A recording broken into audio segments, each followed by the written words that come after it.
ഇത്രയും കാലം വീഴ്ചയില്ലാതിരുന്ന national testing agency പൊടുന്നനെ 47 ഉദ്യോഗസ്ഥരെ പിരിച്ചുവിട്ടിരിക്കുകയാണ്. എന്താണ് അതുകൊണ്ട് മനസ്സിലാക്കേണ്ടത്?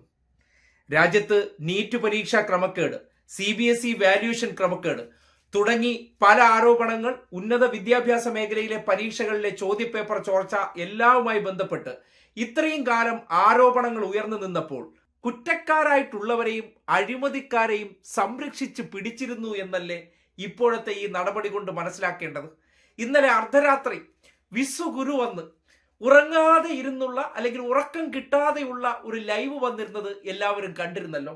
അതിൽ നാളെ ശക്തമായ നടപടികൾ ഉണ്ടാകുമെന്ന് അറിയിച്ചതിന് ശേഷം ഈ കൊള്ള നടത്തിയവരെയെല്ലാം നാഷണൽ ടെസ്റ്റിംഗ് ഏജൻസിക്കകത്ത് ഇപ്പോഴും പോറ്റിക്കൊണ്ടിരുന്നപ്പോൾ അത് ഇനി നടപ്പാകില്ല, ഇനി എന്റെ നിലനിൽപ്പിന് വേണ്ടി അവരെ ബലിയാടാക്കാം എന്നുള്ള നിലയ്ക്കും ധർമ്മേന്ദ്ര പ്രധാനെ രക്ഷപ്പെടുത്താൻ ഈ 47 പിരിച്ചുവിടൽ കൊണ്ട് ഒരു കവചമൊരുക്കാമെന്നുള്ള ഒരു പ്രത്യേകതരം സംഘിതന്ത്രമാണെന്ന് നിങ്ങൾക്കത് മനസ്സിലായോ? അല്ലെങ്കിൽ അത് മനസ്സിലാക്കേണ്ടതാണ്. ഇത്രയും ദിവസം ഇവരെല്ലാവരും മോശക്കാരായിരുന്നില്ല, കുറ്റക്കാരായിരുന്നില്ല. 13 പേരെ ആ ചോദ്യപേപ്പർ ചോർച്ചയുമായി ബന്ധപ്പെട്ട് ജയിലിൽ അടച്ചു എന്ന വീരവാദം അടിച്ചിരുന്നവരാണ്. എന്തിനാണ് ഇപ്പോൾ പൊടുന്നനെ നാഷണൽ ടെസ്റ്റിംഗ് ഏജൻസി അഥവാ NTEയിൽ നിന്ന് ഈ 47 പേരെ പൊടുന്നനെ പിരിച്ചുവിട്ടതും? ഇവരെല്ലാവരും ഇന്നലെ അപ്പോയിന്റ്മെന്റ് കിട്ടിയവരല്ലല്ലോ. ഈ പരീക്ഷകൾ നടന്ന സന്ദർഭങ്ങളിലെല്ലാം അതിന്റെ ഉത്തരവാദിത്തം ഉണ്ടായിരുന്നവരാണ്. ആ വീഴ്ച വന്നതിന് ശേഷം എന്തുകൊണ്ട് ഇവരെ നിലനിർത്തി? ഇപ്പോൾ എന്തുകൊണ്ട് പിരിച്ചുവിട്ടു? ഈ ക്രൈസിസ് മറികടക്കാൻ 47 പേരെ നമ്മുടെ പ്രധാനമന്ത്രി ഉടൻ പുറത്താക്കിയത് കണ്ടോ എന്ന് ഇത് കാണുമ്പോൾ നമ്മൾ സംഭവ ബഹുലമായി ചിന്തിക്കണം.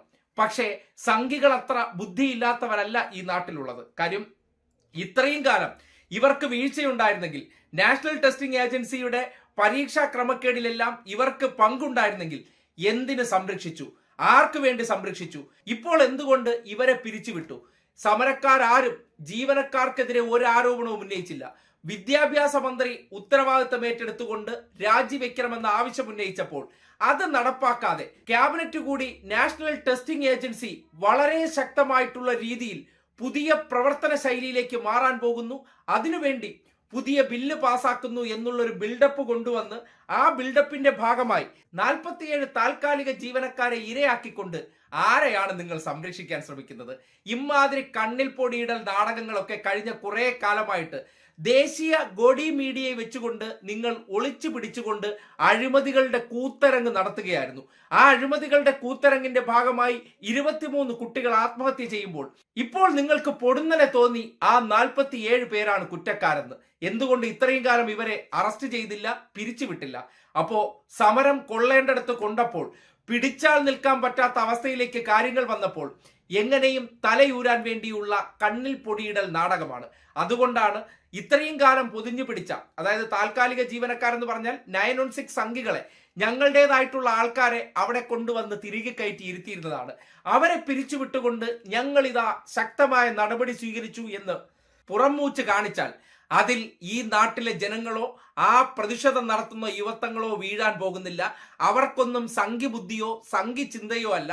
നല്ല കാഴ്ചപ്പാടുള്ളവരാണ്, നല്ല ചിന്താശേഷി ഉള്ളവരാണ്. അതുകൊണ്ട് ഇമാതിരി തട്ടുപൊളിപ്പൻ നാടകങ്ങൾ കൊണ്ട് യഥാർത്ഥ ഉത്തരവാദിയായിട്ടുള്ള ധർമ്മേന്ദ്ര പ്രധാൻ എന്ന ഞങ്ങളുടെ ഒഡീഷയിലെ പ്രിയപുത്രനെ സംരക്ഷിക്കാമെന്ന് വിശ്വഗുരുജി കരുതുന്നുണ്ടെങ്കിൽ നിങ്ങൾക്ക് തെറ്റിപ്പോയിട്ടുണ്ട്. കാര്യം ആ രാജിയില്ലാതെ നോട്ട് ആൻ ഇഞ്ച് ബാക്ക് എന്നാണ് സമരക്കാരുടെ തീരുമാനം, നിലപാട്. ആ നിലപാടിന് മുന്നിൽ നിങ്ങൾക്ക് അർദ്ധരാത്രിയിലെ ലൈവിൽ പോരാ, ഇപ്പോൾ എടുത്ത ഈ തീരുമാനം പോരാ.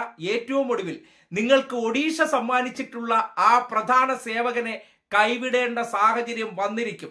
ആ തീരുമാനത്തിൽ ഉറച്ചു നിന്നുകൊണ്ടുള്ള അവരുടെ പോരാട്ടം ഇതുകൊണ്ടൊന്നും അവസാനിക്കാൻ പോകുന്നില്ല എന്നും ഇമാതിരി ചില നമ്പർ ഇറക്കി അവരെയൊക്കെ അങ്ങ് പറ്റിക്കാമെന്നാണെങ്കിൽ അവരാരും ചാണക ബുദ്ധികളല്ല എന്ന് മാത്രമാണ് വിശ്വഗുരുജിയെ അറിയിക്കാനുള്ളത്.